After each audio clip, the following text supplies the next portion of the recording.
तर मित्रांनो पुन्हा एकदा स्वागत आहे तुमचं नवीन व्हिडिओमध्ये। तर बघू शकता आता आपण रत्नागिरीच्या रेल्वे स्टेशनला होतो आणि मस्तपैकी एक रेल्वे गेली आणि चांगला आपण शॉट घेतलेला। तर त्यानंतर आम्ही बघू शकता आपण संगमेश्वरला पोहोचलो होतो आणि भरपूर जास्त गर्दी झाली होती ट्रेनमध्ये।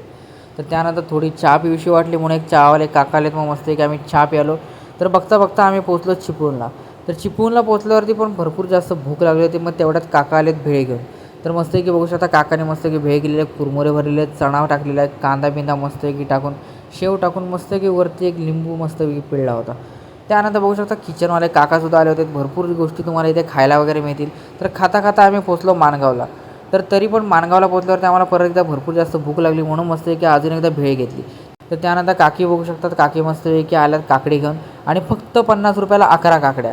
म्हणजे आपल्या रत्नागिरीमध्ये आपण जर त्या काकड्या घ्यायला गेलो तर भरपूर महाग पडतात, पण इकडे आपल्या रेल्वेमध्ये तुम्हाला खूप जास्त स्वस्तात मिळत असतील। तर मित्रांनो बघू शकता आता आपण पनवेलला पोहोचलो होतो आणि बसलो होतो लोकलमध्ये आणि आता आपण जाणार आहोत वाशीला।